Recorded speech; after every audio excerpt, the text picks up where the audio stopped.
gudoomiyuhu waa kii markay xabadu bilaabatay lahaa galmudug waa kii lahaa galdogob baan ka cashaynaya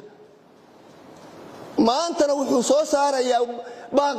uu leeyahay qola waxay tahay argagixis ma qaadan karno waxaan halkan u nimid oo jirkan sharaa'id u qabanay annagoo golaha guurtida ee beesha leelkase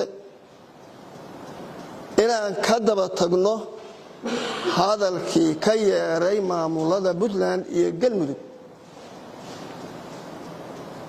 oo ahaa cidaas oo argagixis waxaan dadka Soomaaliyeed u sheegaynaa inaan argagixis ahayn waligeennana aan lanaga helin hal qof oo argagixis ah gaalkacaya argagixisa way joogtay Soomaali bay ku dhamaysay leelkasay ku dhamaysay gudoomiyihii kan ka horeeyay Sanyare khayr Allah siiya ayaa kamid ahaa dadkii ka cirib tiray hal qof oo leelkasa kuma jirin dadkii la qabtay ee boqolaalka dhamaa leelkasa kuma jirin waxay cadeynaysaa inaan leelkase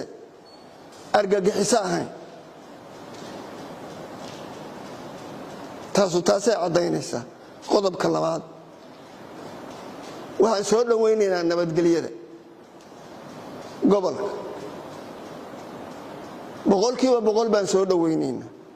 horeyna waa ugu baaqnay oo awal baan horey ugu baaqnay 3 jeer iyo 2 jeer iyo in ka badanba waa ku baaq haddana waxaan taageeraynaa nabadda gobolka mudug waxaan sheegaynaa 2 beelood baa halka ku dagaalamaysay gaalkacay dad badan baa degan oo Soomaaliyeed 2 beelood oo dagaalamayay inay midna matalaad ku yeelato siyaasigoodii iyo koodii dagaalamayay qoriga watay iyo kii lacagta ku fangareynayay iyo kii ay gees taraf ka noqdaan wada xaajoodka iyo saxaafadeedyada iyo talada beelna laga saaro oo lagu takfiiriyo inay yihiin argagixiso waxaan qaadan karnaa ma waxaan filaynay ma wax mas'uuliyadda ogoshahay ma wax Soomaalinimada ogoshahay ma wax wada noolaanshaha gobolku ogol yihiin ma gudoomiye Faysal saaxiibkay miyaanu mas'uul ka ahayn waxa ka dhacaya galdogob miyaanu mas'uul ka ahayn caruurta reer galdogob oo agoontooday miyaanu mas'uul ka ahayn oo dadka uu mas'uulka ka yahay aysan ahayn waxa dhacayo ka dhacaya qaybta waqooyi dadka ku nool ee Puntland u nasab sheegta miyaanu mas'uuliyad ku hayn markuu kii idilayay oo leynayay leelkase wax la dhil gareynayo leelkasana ku magacaabayo inay yihiin al-shabaab iyo argagixiso waxay taas u kalifaysaa inaysan la qaadan wax talaha uu ku leeyahay gobolka waxay kalifaysaa inuusan mas'uuliyadaas uusan mid u dadka u wada haya ahayn waxaan leenahay qaadan mayno waxa dhacaya oo dhan in anaga dushana laga saaro ma qaadanayno xabsiyaa la weeraray dad baa laga baxay hubkii baa laga gurtay garsoor baa hameenkii ku xogay 2 shakhsi laga afduubay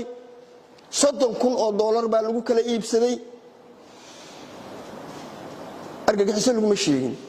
maalin walba dagaal baa ka dhaco dad galbeed baa ka dhaca argagixiso lagu ma sheego waxay noo cadeynaysaa inay tahay nacayb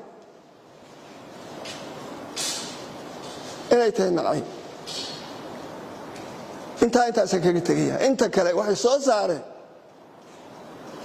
qodobadii horey loo soo saaray oo wax laga bedelin qodobadaas way fuli waayeen haddaan wax ka xuso waxa kamid ahaa in guddi dhexdhexaad la sameeyo dad Soomaaliyeed haday labadii beelood dagaalamayay heshiin waayeen dad Soomaaliyeed in loo yeero inay garsoor ka noqdaan arrinta halka ka taagan waxa ka mid ahaa ciidamadii dhexdhexaadka ah oo meesha la keenay inay fulin waayeen hawshii maantana ay leeyihiin waa la geynayaa hawshii loo idmaday inay fulin waayeen inay celin waayeen oo dadkii kale celin waayeen oo qodobadii ka mid ah uu ahaa in dadka la kala hayo maadaama la ciloobay dadka in lagu kala hayo meelo kala durugsan oo aan la isi soo dhexgelin